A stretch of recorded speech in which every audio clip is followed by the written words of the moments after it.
Hace mucho tiempo, en una iglesia muy, muy lejana, los miembros se contaban por miles. Muchos de ellos tenían poco tiempo en la fe. Estaban sorprendidos por el mensaje más maravilloso que jamás habían escuchado. Cristo había venido a morir por ellos y ofrecía el perdón por el pecado. ¿Tenían responsabilidades por sus trabajos? Sí, pero eso no impedía que ellos se reunieran diario para aprender más de su Salvador. Todos los días. Algunos de ellos eran esclavos y otros no. Pero eso no importaba, todos eran iguales delante de Dios. Sabían la importancia de reunirse continuamente para tener compañerismo. Anhelaban y disfrutaban su tiempo juntos. Era como vivir un sueño, no había riñas ni contiendas entre ellos. Todo era miel sobre hojuelas. Todo lo tenían en común. Su ánimo era amar más a Dios y amar a su prójimo. Buscaban maneras de servir en la iglesia y de servirse unos a otros. Veían una necesidad en sus hermanos y encontraban la manera de solucionarla. Aún algunos llegaron a vender sus casas para ayudar económicamente a sus hermanos que estaban en necesidad. De esta iglesia sabemos que todos los que habían creído estaban juntos y tenían en común todas las cosas y vendían sus propiedades y sus bienes y lo repartían a todos según la necesidad de cada uno. Y perseverando unánimes cada día en el templo y partiendo el pan en las casas, comían juntos con alegría y sencillez de corazón, alabando a Dios y teniendo favor con todo el pueblo, y el Señor añadía cada día los que habían de ser salvos. ¿Qué tan lejana está la iglesia de nuestros tiempos de la iglesia de Jerusalén del primer siglo?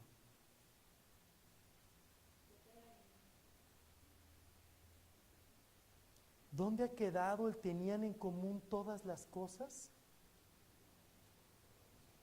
¿En qué momento se perdió el proveer para las necesidades de los hermanos? ¿Cuándo fue cuando dejamos de perseverar unánimes todos los días en el templo? ¿Por qué ya no anhelamos tomar la cena del Señor? ¿Cuál es la razón para ya no reunirnos a tener compañerismo alrededor de la mesa de manera continua?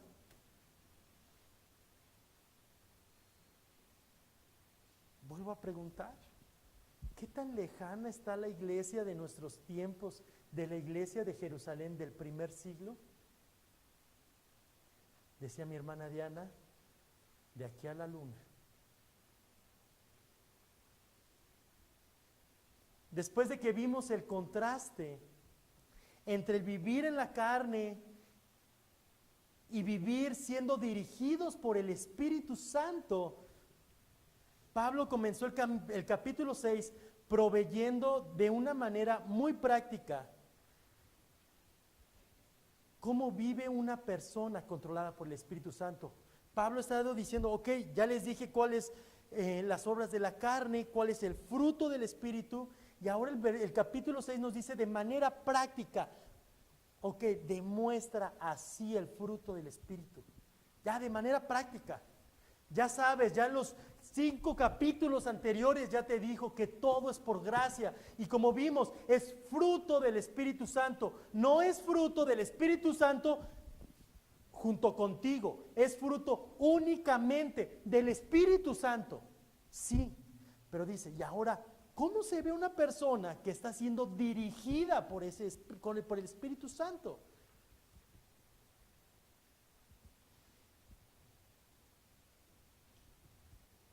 Y el capítulo 6, los primeros versículos nos hablan que una persona dirigida o controlada por el Espíritu Santo se ve de esa manera porque se preocupa por otros. Se preocupa por otros. Bien, y la semana pasada vimos entonces que el creyente que le ha dado el timón de su vida al Espíritu Santo se preocupa por los que están en pecado al restaurarles. Se preocupa al restaurar al pecador. Y también vimos que se preocupa por sus hermanos al llevar junto con ellos las cargas pesadas que tienen. Estuvimos viendo que así es como se demuestra que una persona está siendo dirigida por el Espíritu Santo. Pero nuestro texto no termina ahí. Hoy continuaremos viendo cómo el controlado por el Espíritu se preocupa por otros de una manera muy práctica. Y es que se preocupa compartiendo bendiciones con su hermano, compartiendo bendiciones con sus hermanos. Así como la iglesia primitiva mostraba su preocupación por otros de diversas formas, como vimos en Hechos 2, es así como gracia soberana debe verse. No es porque yo me tengo que esforzar en un sentido de yo lo voy a hacer en mis fuerzas, pero si estoy siendo dirigido, si estoy siendo controlado por el Espíritu, si estoy dejando que Dios me transforme, eso se va a ver ahí. Me voy a preocupar por mis hermanos compartiendo bendiciones con otros. Por lo tanto, abramos nuestras Biblias, por favor, a Gálatas. Gálatas capítulo 6, ya el último capítulo, estamos en la recta final de Gálatas.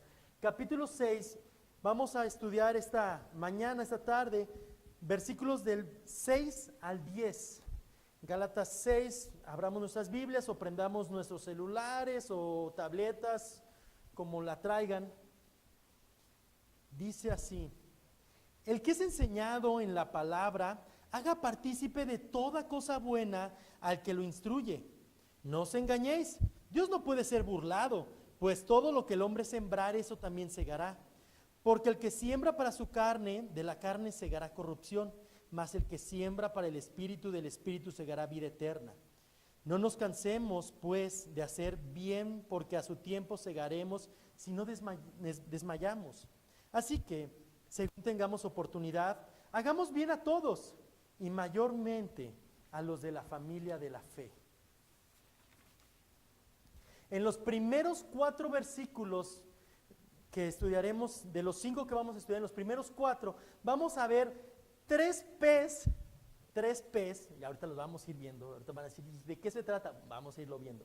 3 P's que nos mostrarán que un controlado por el Espíritu es aquel que comparte con otros. Versículo 6 dice: el que es enseñado en la palabra, haga partícipe de toda cosa buena al que lo instruye. En este primer verso encontramos a 2 personas. Hay 2 personas o 2 personajes en este versículo 6. Tenemos a un maestro y a un alumno, a un instructor y a una persona que está siendo instruida. Estos 2 personajes tienen algo en común. Los 2 dan algo y los 2 reciben algo. Por un lado, quiero hablar del maestro. El maestro está encargado de proveer enseñanza. Dice el versículo: el que es enseñado en la palabra. Muy bien, eso quiere decir que el que es enseñado, alguien le tiene que enseñar, ¿verdad? Entonces, el maestro está encargado de proveer enseñanza, guía, dirección. Ahora, pero esa enseñanza no es como, pues yo te enseño acerca del último grito de la moda en filosofía, no te enseño acerca de los avances científicos, no te voy a enseñar acerca de superación personal, acerca de lo último en psicología, de que te sientas bien contigo mismo para engrandecer tu autoestima, o utilizar versículos de la Biblia con el beneficio del maestro. No. Dice el texto: el que es enseñado en la palabra. El maestro tiene la responsabilidad de estudiar arduamente la palabra. Tiene la responsabilidad de orar, de pasar horas detrás del texto que va a enseñar. No es nada más como que me pongo el domingo a las 9 de la mañana y digo, ahora sí, Señor, dime, ¿de qué les voy a hablar? No, el maestro tiene que pasar horas y horas y horas estudiando. Tiene que saber de qué les va a hablar. Tiene que pensar y estudiar y ver que no sean sus ideas, sino que realmente sea lo que Dios reveló en su palabra. Es una responsabilidad tan grande el enseñar la palabra de Dios. Veíamos hace rato con mi hermano Sam y los jóvenes con mi hermano Luis, ¿por qué tenemos que tener una confesión de fe? Bueno, para ver que uno de los puntos de mi hermano Sam es para ver que el maestro no enseñe cualquier tontería, no enseñe sus ideas, sino que enseñe lo que está en la palabra de Dios. El maestro tiene la responsabilidad de estudiar para pasar ese conocimiento que es real de la palabra de Dios. Esa es la responsabilidad que tiene el maestro. Es por ello que el enseñar y escuchar la palabra es una carga muy grande. Aunque algunos piensan y algunos han diluido este asunto de, pues nada más que se pare quien pueda y quien tenga buena labia. No, no se trata de que quien tenga buena labia, se trata del que Dios ha puesto ahí para enseñar, del que ha sido equipado por Dios para enseñar. Y ahora no es porque nosotros, yo diga, no, pues entonces yo soy el equipado por Dios. No, como decía Pablo, yo soy nada, yo soy basura, estiércol, no. Dios en su infinita gracia utiliza lo peor del mundo, a lo más, a la basura, para ponerla aquí al frente. Y estoy seguro que hablo por mi hermano Luis y por mi hermano Sam también. Y por mi hermano Memo, que también enseña aquí. Pues estoy seguro, sin preguntarles. ¿Por qué? Porque es la pura gracia de Dios la que nos tiene aquí al frente. El Señor nos ha bendecido tal vez con un poquito más de conocimiento. Y nuestra responsabilidad es transmitir esa bendición que Dios nos ha dado. Esa es sin alteraciones, sin variaciones, porque es el mensaje del Creador del universo. No es mi mensaje, no es lo que yo pienso, es lo que Dios dejó hace miles de años.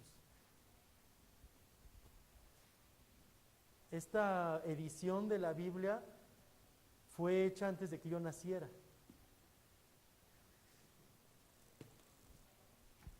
Y aún así, mi responsabilidad no es meterle yo, al contrario, es extraer lo que está ahí, porque es la palabra de Dios. Así que la responsabilidad que tiene el primer personaje del versículo 6 es transmitir la bendición de la palabra de Dios.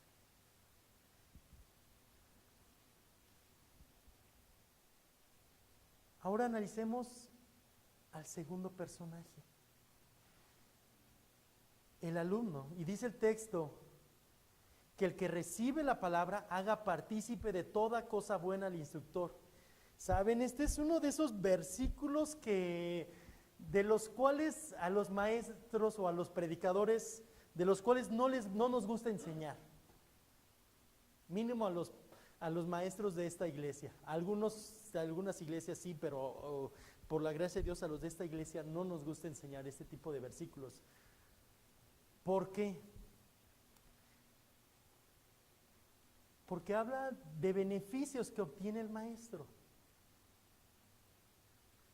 Y uno se siente así como que, no, Señor, pero Pero también la ventaja de estar exponiendo la palabra de Dios versículo a versículo es que simplemente es el texto que toca. No es como que yo maliciosamente escogí este texto para entonces ver qué puedo sacar para mí. No, llevamos un año y me tocó. Bien. Hacer partícipe viene de la palabra koinoneo, desde donde sacamos nuestra palabra, el tiempo de koinonía que tenemos para hablar de compañerismo. Esta palabra habla de tener en común, tener en común. Bien, y cuando la juntamos, esta parte de hacer partícipe, y la juntamos con la siguiente frase, que dice, toda cosa buena, al igual que en otros textos, en varios textos, como en Hechos 2, toma el énfasis de compartir bendiciones materiales. Y ya ven por qué es incómodo para una persona que está aquí. Por lo tanto, aquí Pablo les está diciendo a los que están siendo instruidos, a los que escuchan la palabra, a los enseñados, dice, compartan sus bendiciones materiales con los que les enseñan. Mientras que el maestro comparte la bendición espiritual, el instruido comparte la bendición material. El hermano F.F. Bruce, y traté de poner a alguien externo a nosotros, pero es un gran teólogo, para que vieran que no es como, son como mis ideas. El hermano F.F. Bruce dice acerca de ese texto, el maestro libera al alumno de la ignorancia y éste ha de liberar a aquel de la preocupación por su sustento económico.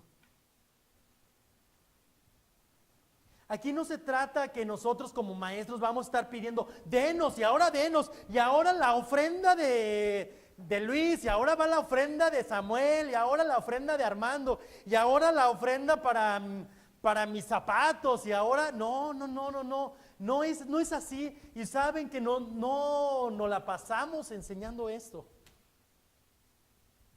No somos una iglesia que está pensando cómo lucrar con la fe. Había un programa en History o en Discovery o en algo así que se llamaba algo así como lucrando con la fe o algo así. No, estamos muy fuera de esa sintonía.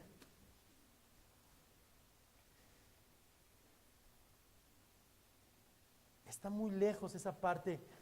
Que ahora los vemos hasta en la televisión, estos pseudo cristianos que, no, y entonces si tú quieres tu botellita con agua del Mar Muerto,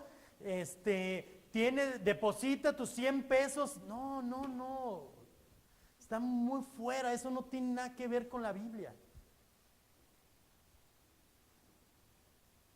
Pero el mismo Señor Jesús enseñó que el obrero es digno de su salario, hablando de este mismo punto. Y hay varios versículos y varios pasajes en las Escrituras donde Pablo insta a las iglesias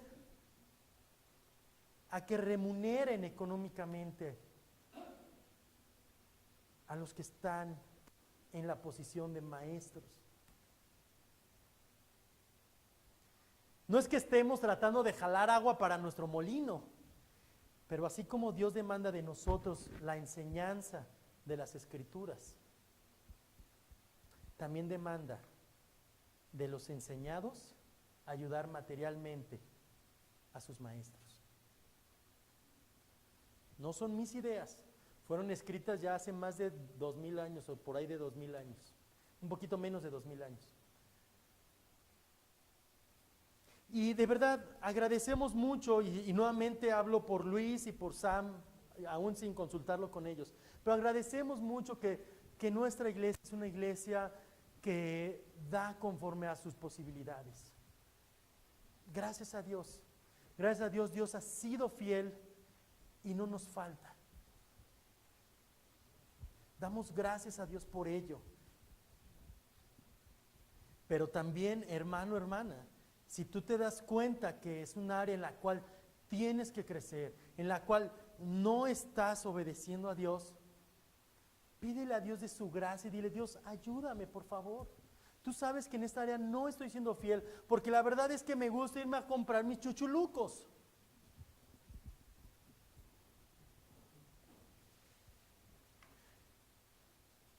La primer P que veremos es un precepto o un mandamiento.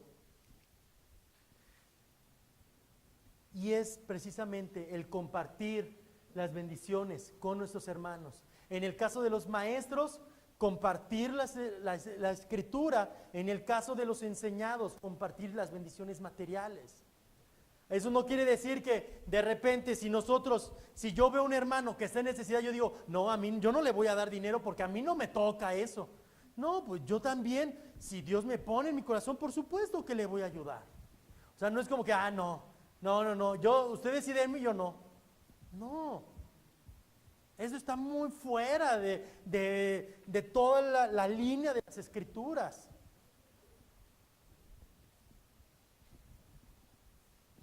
Y no quiere decir también esto, que entonces nosotros como maestros, nosotros no damos ofrendas a la iglesia.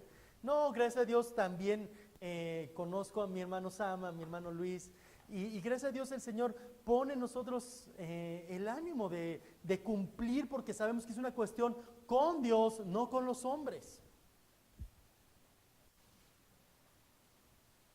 Ahora, ¿pero por qué hacerlo?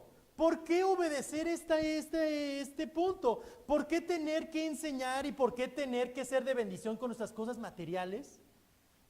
¿No se lo está sacando de la manga este Armando? Recuerdo a mi mamá diciéndome, hijo, todo lo que hagas va a tener consecuencias tarde o temprano en tu vida. Todo lo que hagas va a tener consecuencias tarde o temprano en tu vida. En la semana, como saben, Mateo, mi hijo más chico, ha estado delicado de salud. En la semana lo llevamos al doctor. Gracias a Dios, varios me han estado preguntando, ya está mucho mejor, pero la doctora nos pidió que todavía estuviera en casa. Pero ya lo llevamos al doctor y la doctora estaba empezando a atender a Mateo. Y Santi, mi otro hijo, para los que no los conocen, no dejaba trabajar a la doctora. Y no la dejaba, y ahí se le iba y se le encimaba y todo. Y yo sentí, ay, Santi, ya hijo, deja a la doctora, por favor, tiene que atender a tu hermano. Y Santi estaba ahí. Bueno, y la doctora le presta una pluma con forma de jeringa.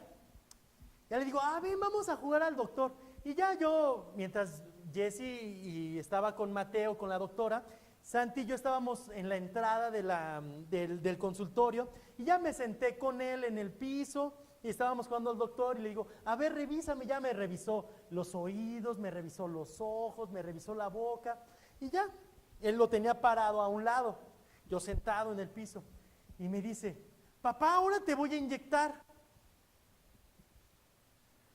Escucho esto y de repente, ¡ah! Santi me inyectó la cabeza con la pluma y me enterró la punta de la pluma en la cabeza. De repente empiezo a sentir ya la sangre. Sí, fue con mucho, se tomó muy en serio su papel mi hijo. Ya la doctora dejó de revisar a mi hijo, me dice, a ver, ven, y ya agarró un algodón con alcohol y me empezó a hacer presión hasta que ya dejara de salir la sangre. Y ya me dice, pues, este piquete va a tener consecuencias, me dice la doctora. Ay, ¿qué tengo que hacer, doctora? No, tienes que ir a vacunarte contra el tétanos.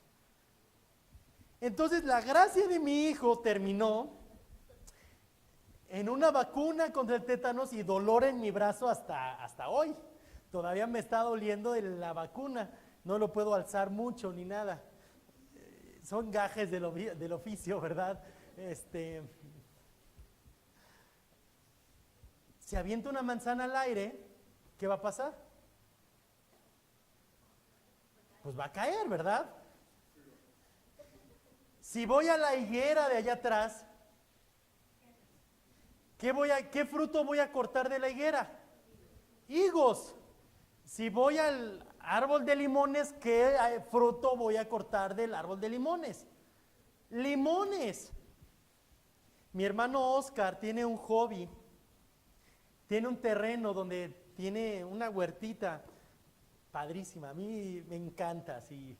Y tiene un montón de cosas ahí sembradas, a ver si no inventé unas. Seguramente me faltan, pero ahí tiene, según recuerdo, tiene zarzamoras, duraznos, sí, ¿verdad?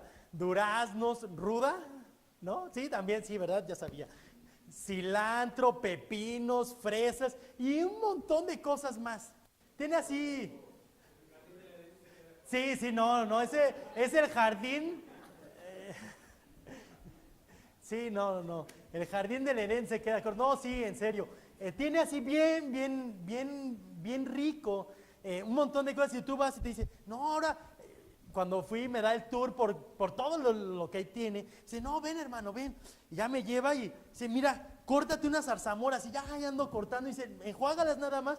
Ay, buenísimo. No, dice, no, y que aquí tengo fresas. Y todo así cortadito, nada, no, riquísimo. Pero si mi hermano siembra una semilla de girasol, ¿qué va a salir? Pues un girasol. El principio que hay detrás de compartir nuestras bendiciones con otros es este mismo. Lo que se siembra, se cosecha. Bien puedo utilizar mis bienes materiales para promover las cosas de la carne o los puedo utilizar para promover las cosas del espíritu. Pero sea para lo que sea que utilice estos bienes, habrá consecuencias. Por lo tanto, nuestra segunda P es un principio, el principio de causa y efecto. Principio de causa y efecto, la ley de la causa y el efecto. Versículos 7 y 8 de Gálatas 6. No os engañéis, Dios no puede ser burlado. Pues todo lo que el hombre sembrar, eso también segará, porque el que siembra para su carne, de la carne segará corrupción, mas el que siembra para el espíritu, del espíritu segará vida eterna. Imaginemos un caso remoto. Imaginémonos la siguiente escena. Ustedes, es un día soleado, van a una iglesia. Empieza la predicación y un cierto monito está predicando de Gálatas 6 al 10. Supongamos. Y ese monito está enseñando acerca de Gálatas y empieza dentro de esos versículos que va a enseñar, habla de Gálatas 6 y dice, no, pues es que el maestro tiene que enseñar y el alumno tiene que proveer para las necesidades del maestro. Supongamos que ese monito está diciendo eso.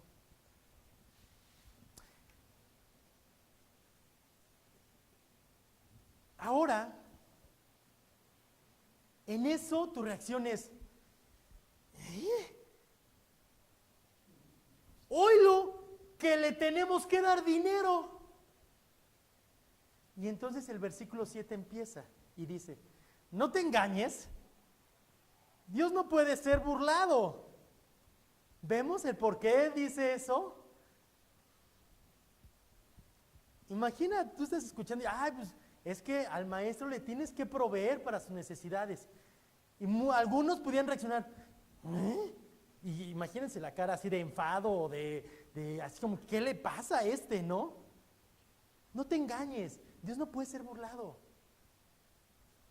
Por eso lo dice. Y después continúa el texto. Y nos da la ley de causa y efecto en el versículo 7. Todo lo que el hombre sembrare, eso también segará. Y no es el único texto, no es la única vez que aparece esta ley de causa y efecto en la Biblia, aparece varias veces. Y en el versículo 8 encontramos qué tiene que ver, es el principio con el precepto. El versículo 8 nos explica qué tiene que ver la ley de causa y efecto con el punto de dar de las bendiciones que tengo. Vuelvo a leer. Porque el que siembra para su carne, de la carne segará corrupción, mas el que siembra para el espíritu, del espíritu segará vida eterna. Ay, si tú usas tu dinero para gratificar tu carne, si usas tu dinero para estar contra Dios, si usas tu dinero para satisfacerte a ti mismo, cosecharás corrupción. Por el contrario, si lo usas para sostener la obra de Dios, si procuras usar tu dinero para ayudar en la obra, entonces heredarás vida eterna. Y aquí todos ponemos cara de, ¿eh? Déjenme ver si me puedo explicar mejor. Hace un tiempo estuve trabajando en una empresa en la cual se tenía al cliente principal, era una compañía muy grande a nivel nacional, donde ya a niveles corporativos importa mucho la apariencia, tu apariencia física importa muchísimo, ya a niveles corporativos. Y me acuerdo que una vez platicando con uno de mis jefes, él me decía, no, es que en una junta corporativa te puedes encontrar a gente que no gana mucho dinero, pero trae ropa de marcas excesivamente caras, trae el mejor celular que existe, trae relojes carísimos. ¿Para qué? Para dar una imagen de algo que no son. Y viven endeudados. Porque las apariencias, porque les interesa tanto la apariencia, pero finalmente detrás de el me interesa mucho, el qué dirán, hay un temor al hombre, un pecado de temor al hombre. Ellos sembraban su dinero para satisfacer ese pecado de temor al hombre. Algo similar platicábamos mi hermano Oscar y yo el domingo pasado. Tuvimos el privilegio de recibirlos en casa, a los Robles, y platicábamos y nos decían, no, es que cuando ellos estaban en Estados Unidos, una vez platicando con un americano, le decía este americano, no, espérate, un buen americano tiene deudas, un buen americano tiene deudas.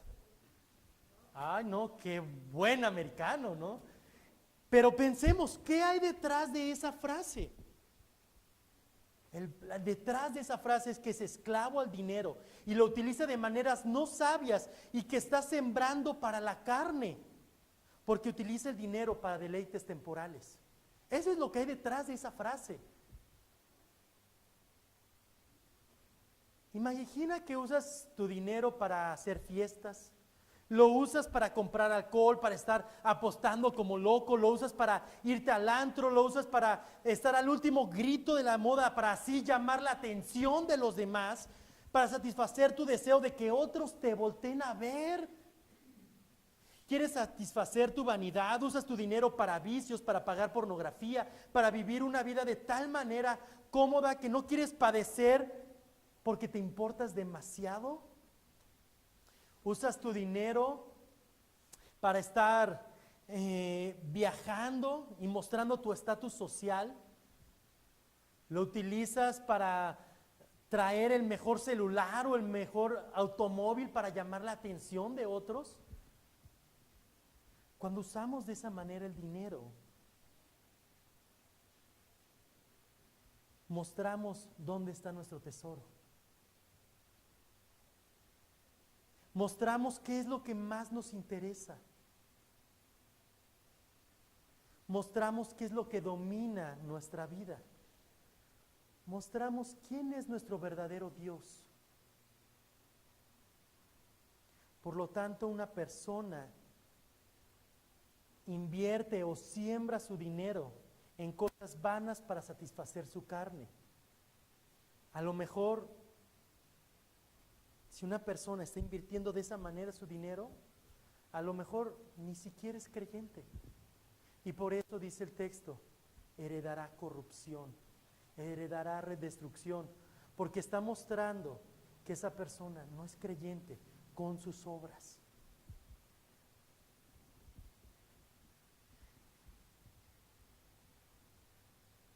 Hermano, esto también quiero aclarar este asunto. Esto no quiere decir que no te puedes ir de vacaciones, no quiere decir que no te puedes comprar un buen carro, no quiere decir que no te puedes comprar un buen reloj, que no puedes darte lujos, no quiere decir que no puedes tener un buen celular, no quiere decir que no puedes comprarte ropa que te guste. No estamos hablando de eso.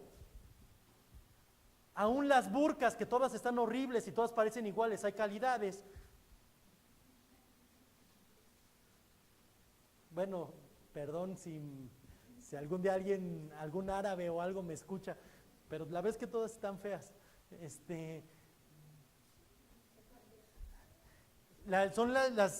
Para los que no sepamos, son esas como sábanas que se ponen las mujeres en Medio Oriente para cubrirse completamente.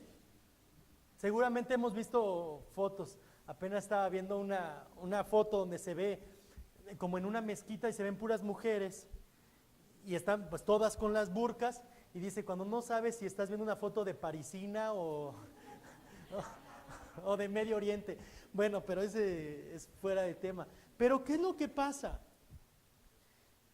No quiere decir entonces que no puedes comprar cosas que te gusten. El punto es que cuando el dinero se está convirtiendo en un ídolo y lo estás invirtiendo para satisfacer a tu carne, probablemente no eres creyente.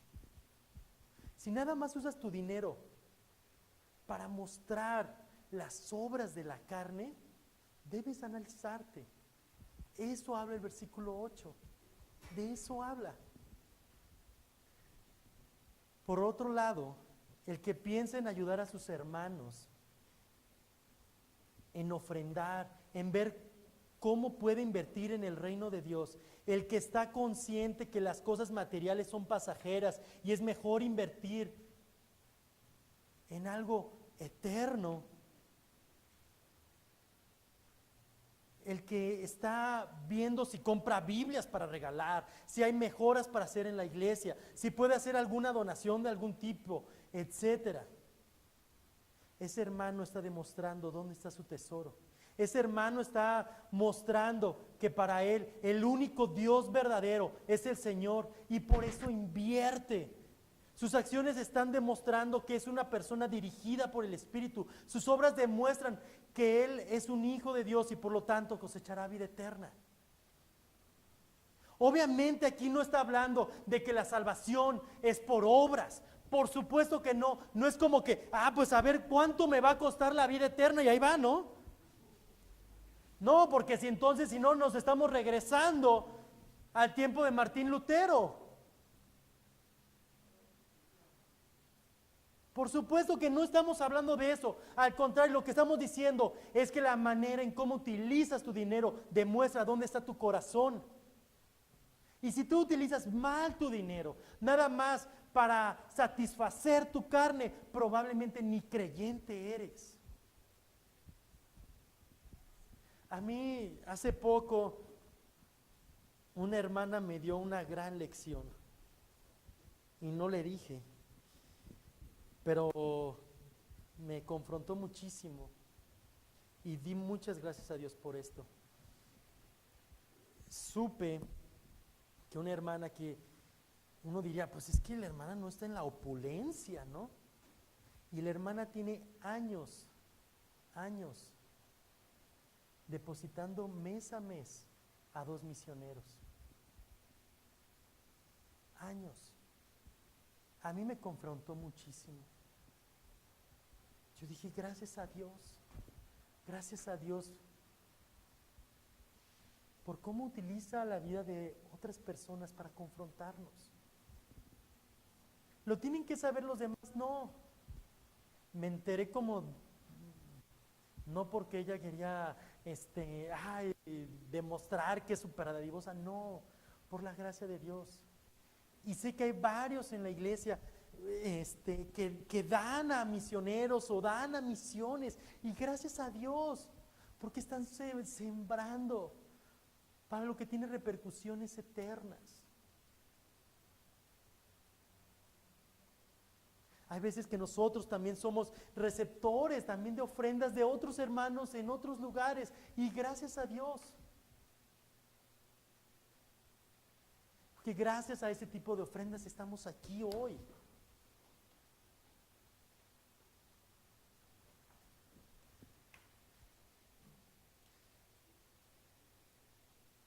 También me gustaría aclarar que una persona puede hacer grandes donaciones al reino de Dios con malas intenciones también.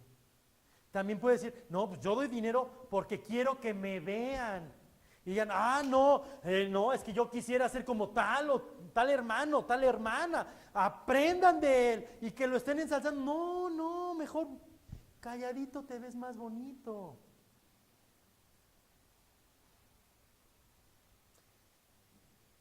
Y este principio no solo aplica al dinero, aplica a todas las áreas de nuestras vidas. Si nuestra vida refleja las obras de la carne, de Gálatas 5,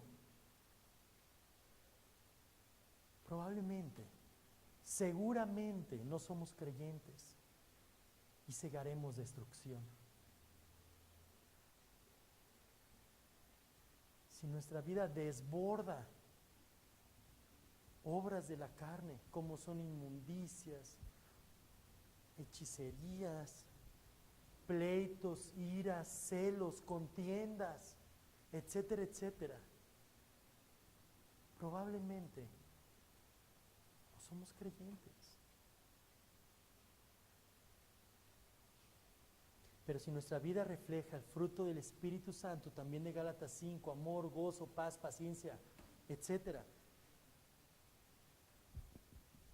seguramente eres creyente y gracias a Dios, porque por la pura gracia y la obra del Señor Jesucristo heredarás vida eterna. No porque eres muy bueno, sino por lo que Cristo hizo ya por nosotros, como vimos en los 5 capítulos anteriores. Aunque aquí estemos hablando de cosas prácticas, no hay que olvidar lo que ya vimos todo el año anterior. Todo está fundamentado de todo lo que ya vimos, la gracia de Dios. Y si estás sembrando para la carne y eres creyente, cuidado,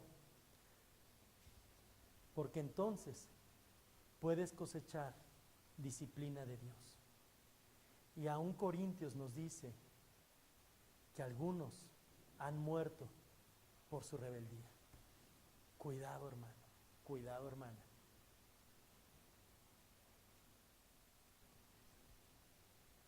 Como nos dice Proverbios, el que encubre sus pecados no prosperará, no prosperará.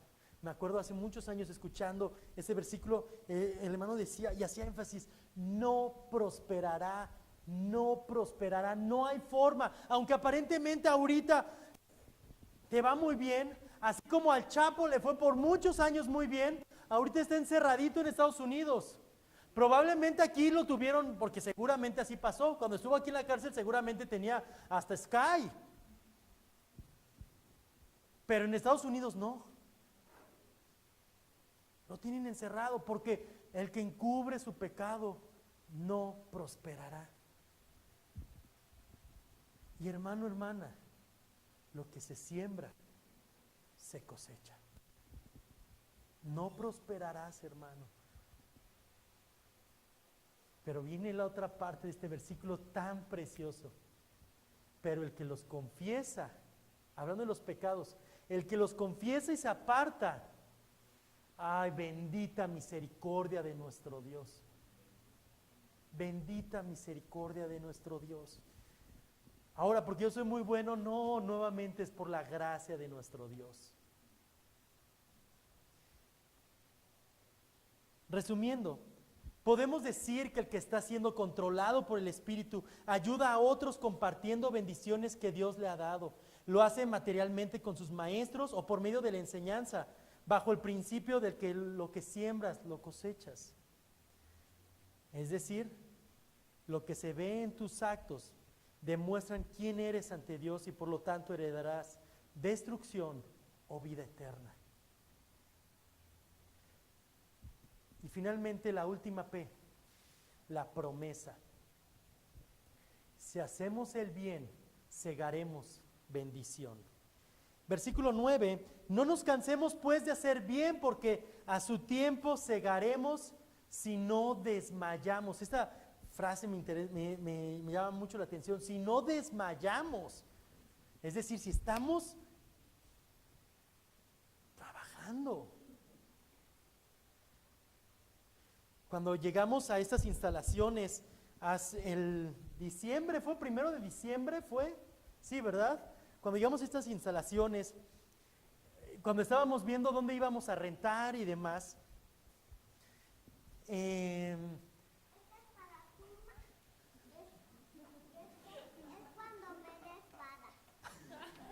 gracias, mi amor. Gracias, mi amor. Es mi hijo por los que no lo conocen. Bien, cuando llegamos aquí a estas instalaciones, perdón que me distraje tantito. Llegamos aquí a las instalaciones y ya nos dijeron, ya pasamos hasta el fondo y nos dijeron, no, pues aquí tenemos 3 árboles frutales, este es un mandarino, este es uno de limones. ¿Cómo se llama el árbol de limones? ¿Un limón? ¿Sí? Gracias. Entonces este es un mandarino, este es un limón y este es una higuera. Y aparte tenemos el chiquito que, ni me acuerdo qué es, pero ese que todavía no da nada. Pero nos decían, no, es que la higuera da un montón de higos y saben bien ricos. Pero pues nada más nos lo estaban platicando, ¿no? Y no, es que de verdad da unos higos muy ricos. Pero pues ahorita ya no es tiempo. Y durante todo este año, Carito estuvo regando religiosamente a nuestros arbolitos. Y estuvo ayudándoles y estuvo haciendo su trabajo ahí con nuestros árboles. Muchos meses después, varios de nosotros hemos probado los deliciosos higos que da esa higuera. Ahí están, ahí están, ahí están, ahí están. Y muchas veces la hermana Carit, no, esos ni los voy a decir, es mejor eso para nosotros.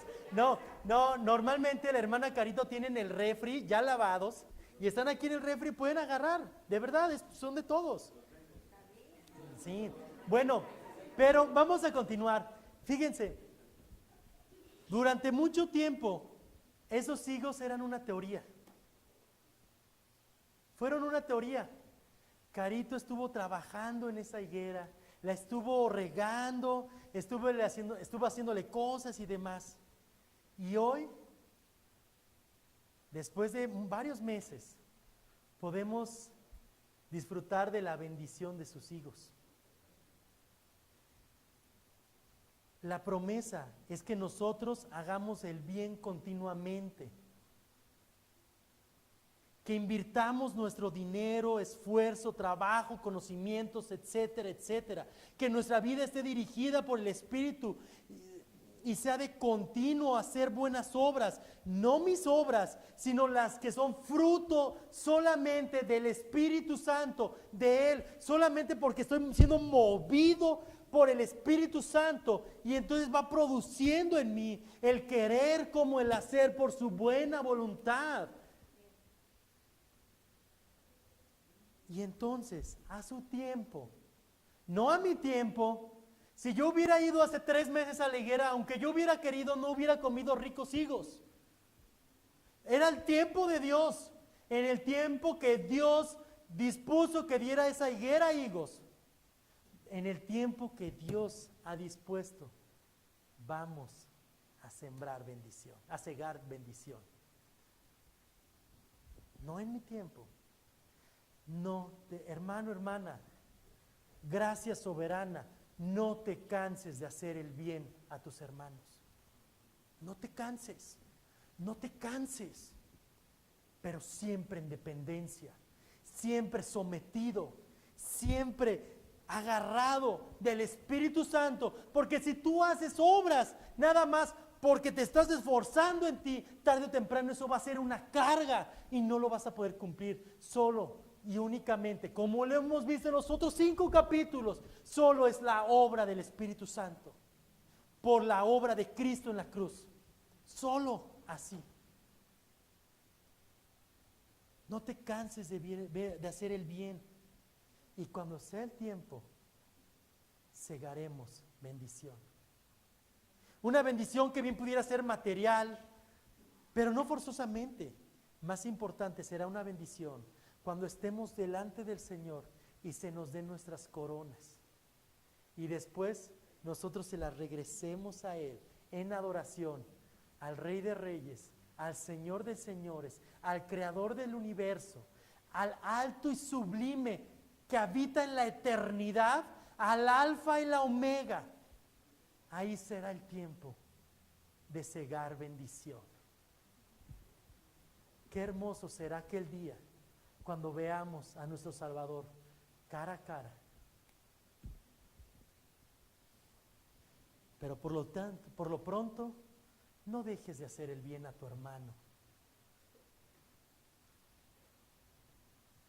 Una persona que le ha dado el timón de su barco al Espíritu Santo se preocupa por otros, ayudando al pecador a restaurarle, llevando las cargas pesadas junto con su hermano, compartiendo las bendiciones que tiene bajo el principio de causa y efecto, bajo la promesa de que si hacemos el bien seremos bendecidos por Dios. Todo esto siendo la obra del Espíritu Santo, ya que es su fruto. Y finalmente esos 9 versículos que hemos visto en estos 2 domingos se resumen en el versículo 10. Vean esta belleza de versículo. Así que, según tengamos oportunidad, hagamos bien a todos, hermanos, a todos, hazle bien a todos. Sí, al que te cae mal, sí, hazle bien también al que te hace caras, hazle bien también al que te ha hecho las peores cosas, hazle bien también al que te ha defraudado, hazle bien a todos, hazle bien también. Aquí habla de creyentes y no creyentes, pero después termina el versículo y dice, y mayormente a los de la familia de la fe. Es decir, principalmente a tus hermanos en la fe. Pero como vimos al principio, a veces estamos tan alejados de la iglesia de Jerusalén del primer siglo, donde ellos se daban unos por otros. Hermano, haz el bien a todos, principalmente a tus hermanos en Cristo. Muestra el fruto del Espíritu que mora dentro de ti. Sea amoroso, gozoso, pacificador, paciente, benigno, bondadoso, fiel, humilde, ten autocontrol. Haz el bien a todos, principalmente a tus hermanos en Cristo. Vamos a orar.